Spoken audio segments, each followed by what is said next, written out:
Ready to begin? All right. Howdy. Howdy. I'm Luke Kindleman, LANA Advanced Systems. This is our critical design review. Today is October 10th. First off, we're going to meet the team.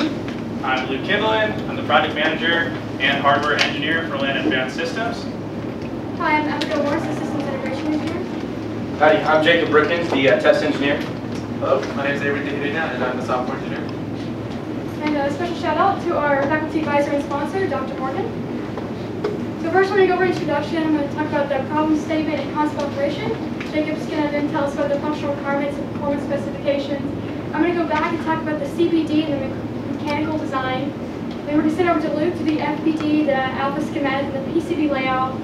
Avery's going to talk to us about the software design and demonstration, and then we're going to wrap it up with the project status and the conclusion. So first, the future needs more scientists and engineers. How do we inspire the youth of today to do that? So 4 researchers at Texas A&M were given a $1 million grant from the National Science Foundation to promote interest in STEM careers in the classroom settings. So teachers will come in and they'll learn things about STEM and take it back to their students. This is with, they're given plenty of things like 3D printers and classroom materials. So LANA Advanced Systems is going to build a scale model for the purpose of remote outreach and applied research in the smart home technology field.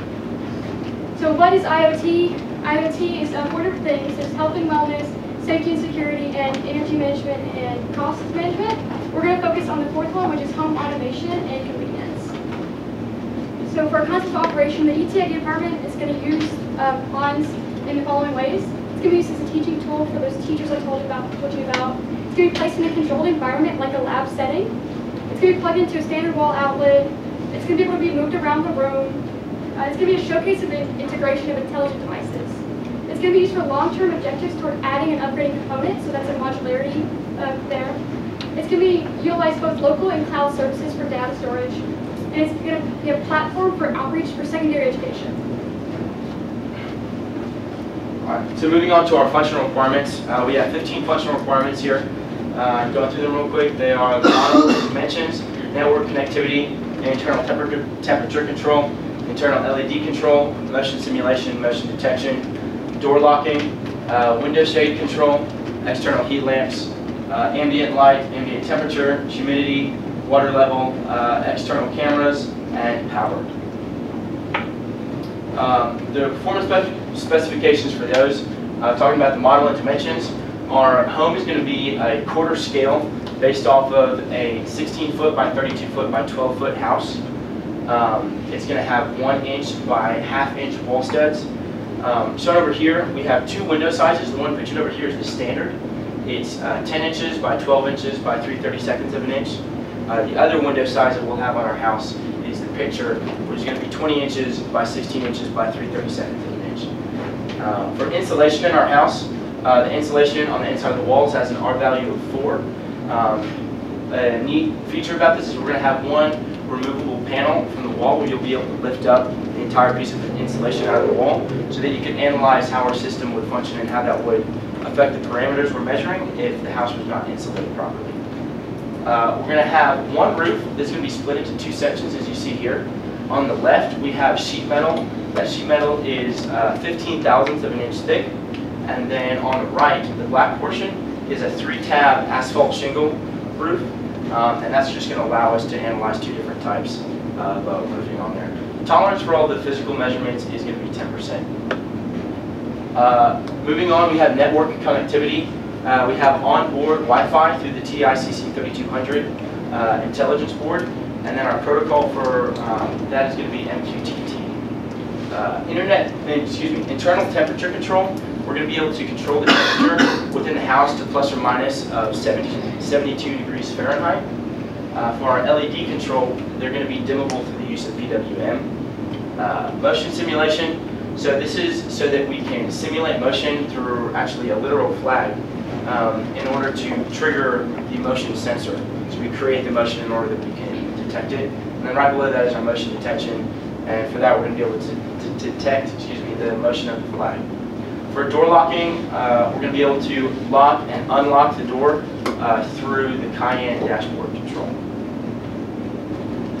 For window shade control, You can see a little bit later, we're going to be able to control the angle of the window shades through the Cayenne dashboard.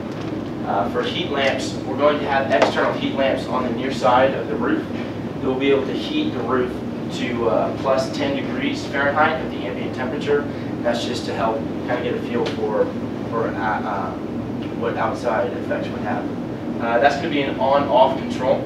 And then for ambient light sensing, the range for that is going to be 10 to 1,000 lux. Tolerance for our sensor is plus or minus 0.1 lux. Then for temperature sensing, our range to sense that is going to be 10 to 40 degrees Celsius. And Fahrenheit, that's 50 to 104 degrees. And the tolerance for that sensor is plus or minus 10 degrees Celsius. For humidity, we are going to be able to sense relative humidity from a range of 0 to 100% with a tolerance of plus or minus 5%. For sensing the water level inside the house, we can detect water levels up to 1.5 inches. And the range for that depends on the temperature of the water, which is 10 to 30 degrees Celsius or 50 to 86 degrees Fahrenheit. For our external cameras, we have two essential modes. It's going to be able to record and archive footage on an SD card that you can recover later. And you're also going to be able to view real-time footage via a smartphone application with those external cameras. And then for power, our system is going to receive power from a wall wart, 120 volts AC. This is going to be stepped down to 12 volts DC. And then for onboard voltage regulation, we're going to have 5 volts and 3.3 volts. So Jacob just told us about the power. Here we have a standard wall outlet. We're going to plug that ADC converter into that and send 12 volts to our interface board. Our interface board is going to send 5 volts to our Wisecam cameras, also 3.3 volts to our CC1300, which is our intelligence board. Stacked on top of that is going to be the Boost XL sensor pack. This is going to have relative temperature, relative humidity, pressure, and ambient light. It's going to communicate to the CC1300 via I2C. Also connected with two other sensors. We have our PIR sensor, which is a digital input and receives 3.3 volts. And we also have our water level sensor, which is an analog input and receives 3.3 volts. This passes through the interface board. The CC1300 communicates to the interface board via I2C. We also have 4 ports here. They're going to control our low side switching. This can be, what we're using it for is our servo motors and our control lights, but it's pretty modular in that sense. We're sending 2 PWM signals, 2 different PWM signals, 2 of the same voltage signals and 2 ground signals, because we have 6 wires there. We also have 4 more ports for H-brake modules, and with that we also have 2 PWMs, 2 voltages, and 2 grounds. Now we have 4 jumper switches, so we can switch those voltages between 5 and 12 volts, so it's 1 switch per each port. So since our CC1300 is stacked on top of our interface board, we have access to all those pins. So that's what this is. It's passing through, and we're sending all those unused pins out. We're also sending extra voltages for 3.3, 5 volts, and 12 volts, and we're sending some extra grounds. Our hotspot is powered through the interface board with 12 volts. And we have a Wi-Fi module on our CC1300 that's going to communicate via 802.11 to the hotspot, as well as our Wisecam is doing the same through the hotspot, 4G wireless, to the cloud, and to our high-end dashboard. So here we have that setup again, and here's our picture of our house. We're going to have one of these setups in each room, as well as one under the house that will be mostly for our HVAC stuff. They're all going to communicate to our hotspot through 4G wireless to the high-end dashboard. Now I'm going to go a little bit into the mechanical design. Here we have a hip roof, that's the roof we're doing. So our 2 walls are 2 different roofs. This will be, say, metal, and then this side will be our shingle side. Here's a picture of our big picture windows. Those are going to be in the living room for maximum viewing. And then we have at least 1 window in every room. So I'd like to get your attention over here. This is what our alpha is. There's a lot of things that will be a little bit different, but the main things is this is how our corrugated metal is going to be. We tried this with the shingles, but we're going to actually use real shingles. Here's the size of our windows and our door. So door is going to look like this, but the material is going to be different. On the outside, it's foam board, and on the inside, it's going to be poster board. And so, as far as the enclosure goes, for our board itself, it's probably going to be attached to the walls like this, something closer to that one right there. that brings us to our functional block diagram, so all the hardware stuff. So let's take a quick look. So here to our legend, what we designed is going to be in yellow, and then our customer furnished equipment is going to be in red. So we get 12 volts out of our power supply, and that's just the wall work. 12 volts at 10 amps, so 120 watts, so kind of high power here. That comes into a barrel plug and lights up our 12 volt rail. That 12 volt rail powers 3 different voltage regulators. Two of them step it down to 5 volts and 5 amps. We've got 2 of those, 1 and 2, and then additionally, off of one of those, kind of daisy chained in, we have a we knock it down again to a 3.3 volt, 1.5 amp regulated supply. We fan all that out to power some of our accessories here. We do have USB charging ports, so I think this might be a capstone first, but I'm not sure. Where we have the TPS 2546 USB controller, and what it does is if you have a smart device, say like an Apple iPhone, it'll actually talk to that device and ask it how much current it needs. So, and then it'll provide the amount of current that it asks for. If you plug in like a dumb device, like say like my old phone from, I don't know, 1997 or something like that, it'll pulse that and see how much power, how much current it's actually taking, how much current it's actually drawing, and then adjust the power output over a couple different ranges. So it has both intelligence and then kind of like the dumb mode as well. So we have 2 USB-A charging ports. It's just like the standard USB connector. One of those is going to be powering our Wise Cam per board. Our Wise Cam is just a camera setup, and then it talks with 802.11, just Wi-Fi, up to our router, which is actually right here. And then one of the main parts of our board is the PCA 9685. So this is a PWM generator. So it takes, it's based on I2C, so it takes a small I2C packet to set 16 individually controlled values for 16 channels of PWM. And then from those 16 channels, we put out 2 channels per conductor here, so, or per module. So we have a RJ12 6-pin, 6-conductor, basically like a telephone jack or like an Ethernet jack, but with 6 pins. And we have selectable voltages on 2 of those pins, so you can select with a little shunt bar, either 5 volts or 12 volts for 2 of those conductors. The next 2 conductors are switched using a low side switch. Those are controlled by the PWM, so that controls your path to ground. So you can pulse it on and off and control your path to ground. And then we also have 2 regular grounds that are tied in with our board ground. So if you want to put a dumb device at the far end, just light up an LED or something like that, you can do that too.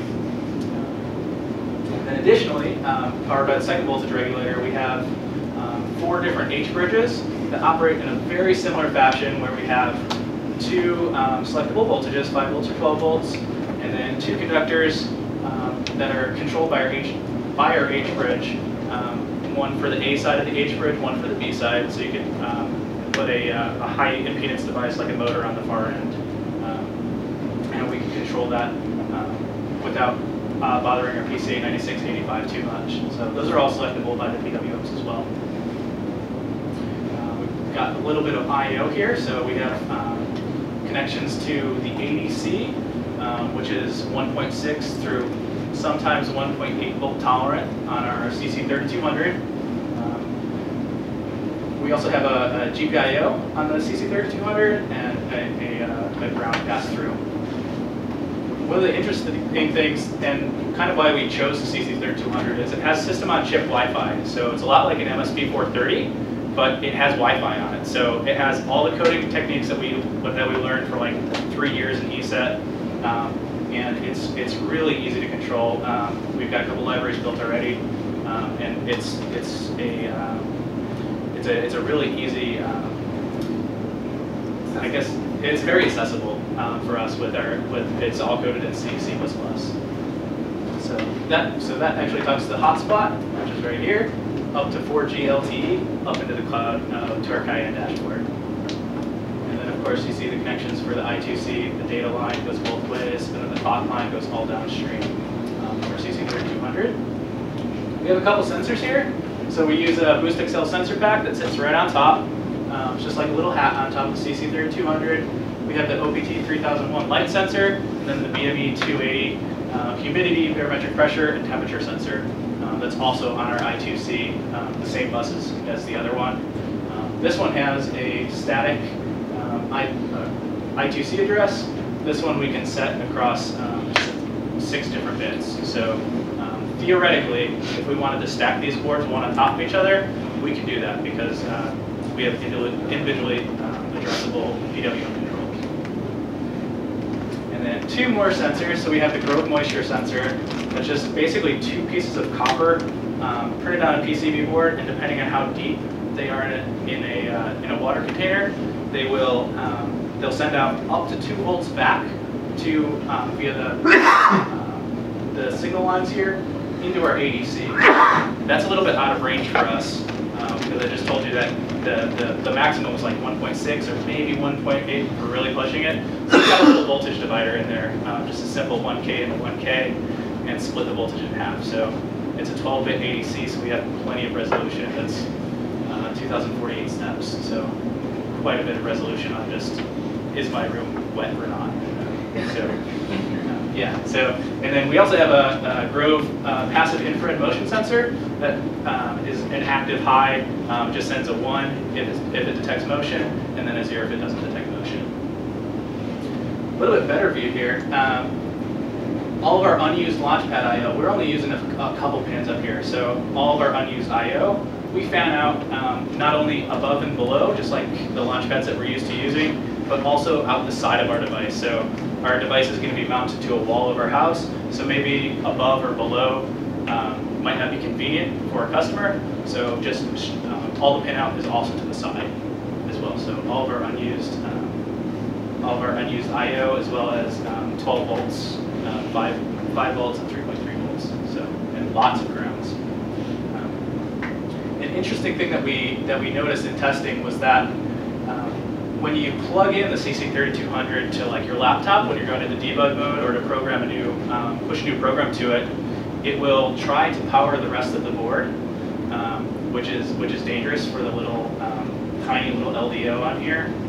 So what we did was tie a 5-volt line to a normally closed relay that is normally closed. So if the 5-volt line is not lit up by the USB from your computer, it's just a closed relay that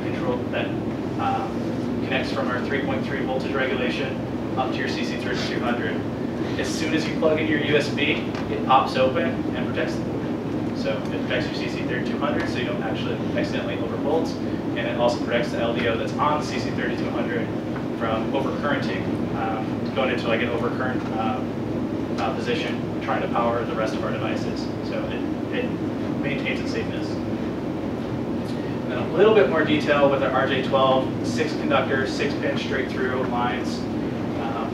The top 2 lines are voltage, and there's a little shunt bar that goes from 5 volts to the middle conductor, or 12 volts to the middle conductor. So it's super simple. You can just set it right in the field.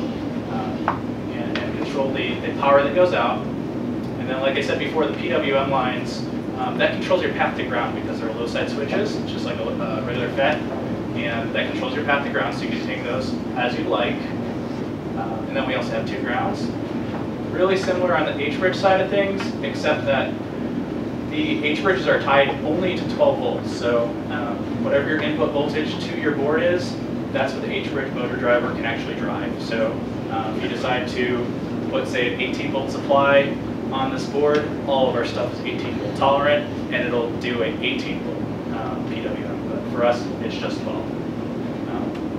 And then additionally, if you want to put a dumb device on the far end, you can select 12 volts or 5 volts. Which brings us to our schematic. Really quick, here's our power block. So this is our reverse polarity protection. So this is just a normal PFET in kind of reverse orientation, so it protects the circuit if you mess up your positive line, your negative line. It just turns everything off, so it protects our entire board. Also, at the amount of power that we're doing 120 watts. So this is actually rated to right around 200 watts. So we have lots of headroom, especially if we were to raise the voltages or the power levels later on. So that's one part.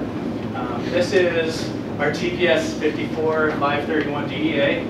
This is what takes 12 volts in and drops it down to 5 volts and 5 amps on the far side.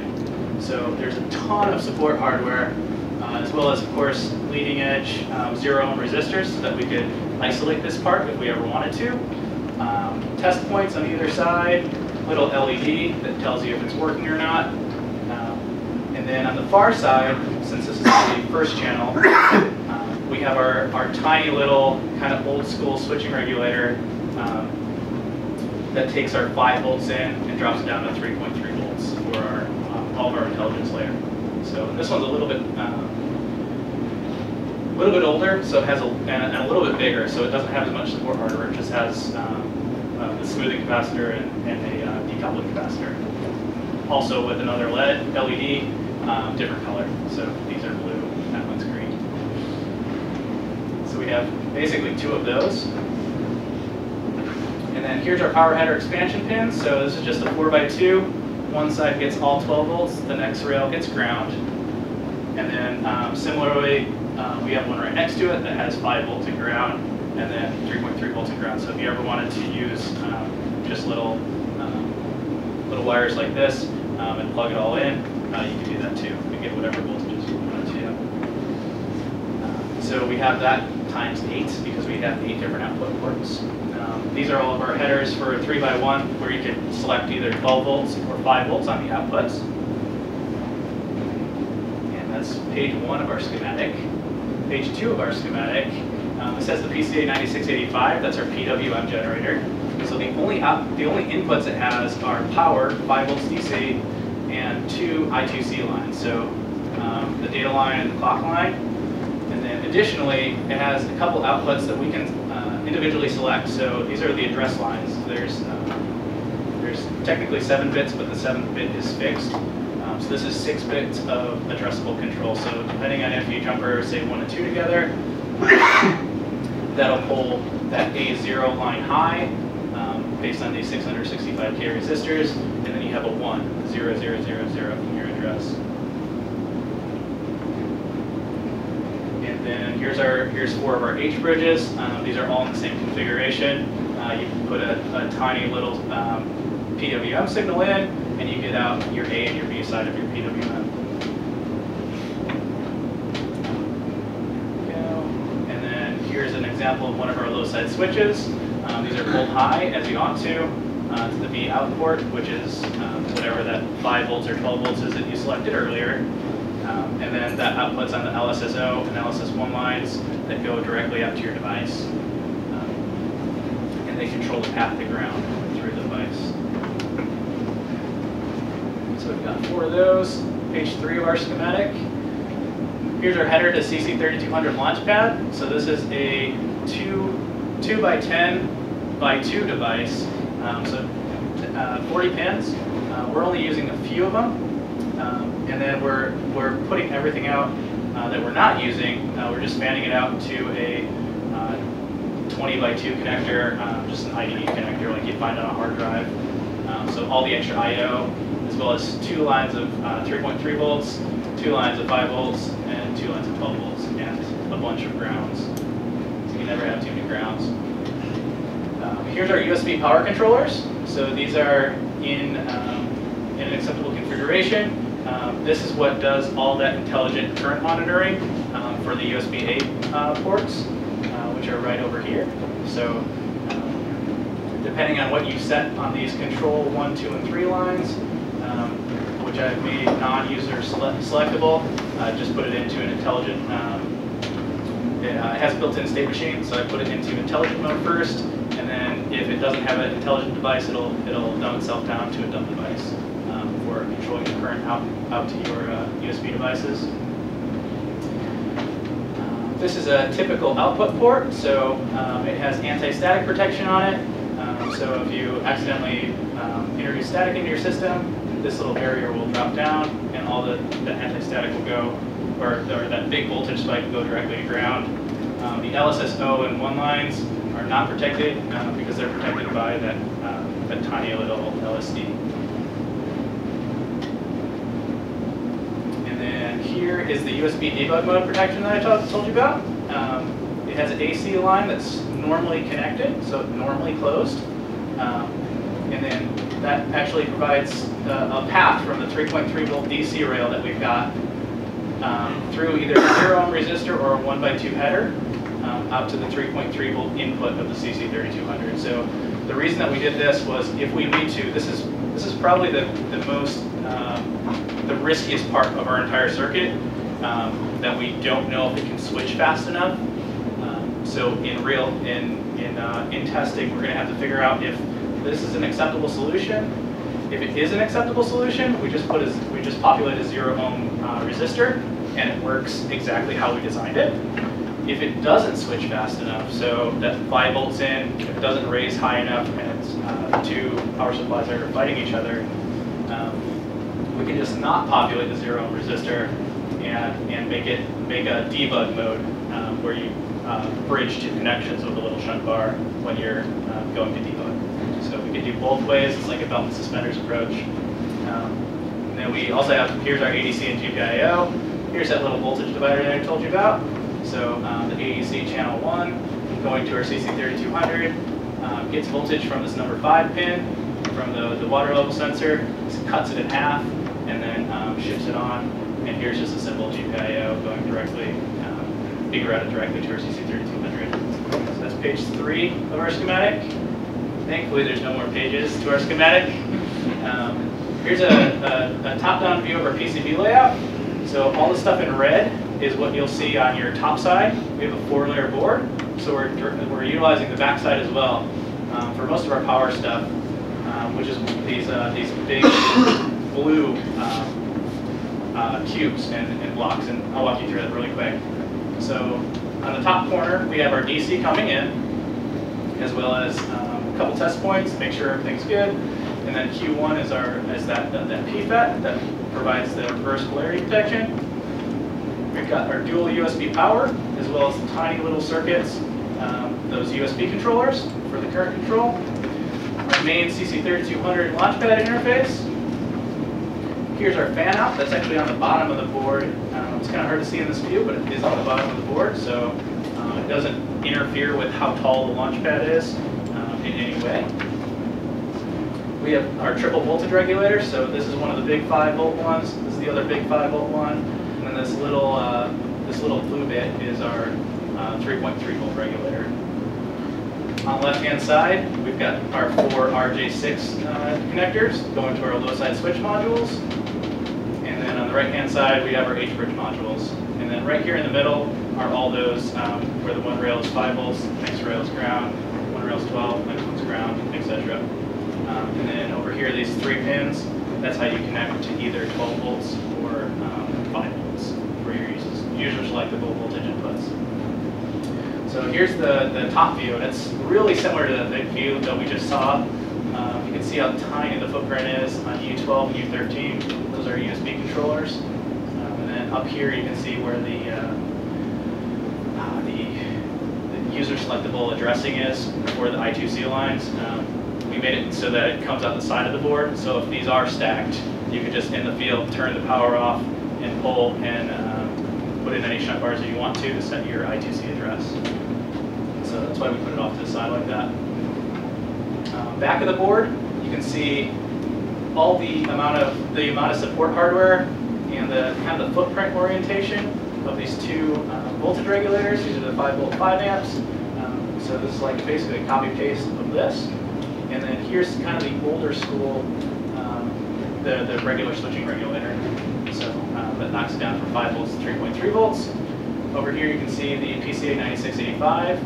We kept it pretty far isolated because it's a higher speed device, and this way we were able to keep the decoupling capacitor right up next to it. So it's going to help us a little bit. It's going to pay dividends in the future. So also, before I go to the next slide, our board is 6 inches by 4 inches, so approximately the size of what Avery has by his hand. He holds it up.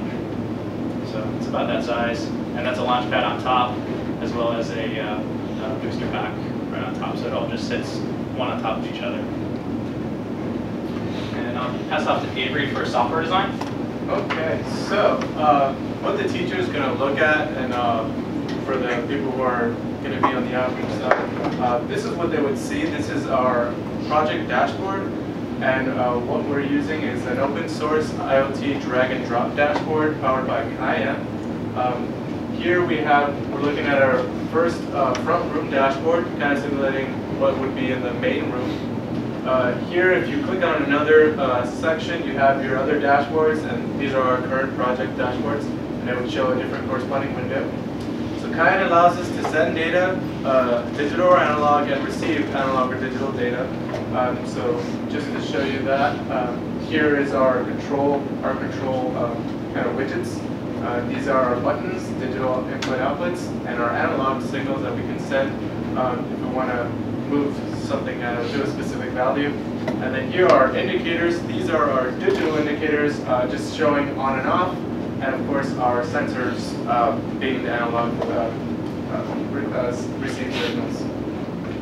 So we're going to go over the main core aspects of our project, being the servo control.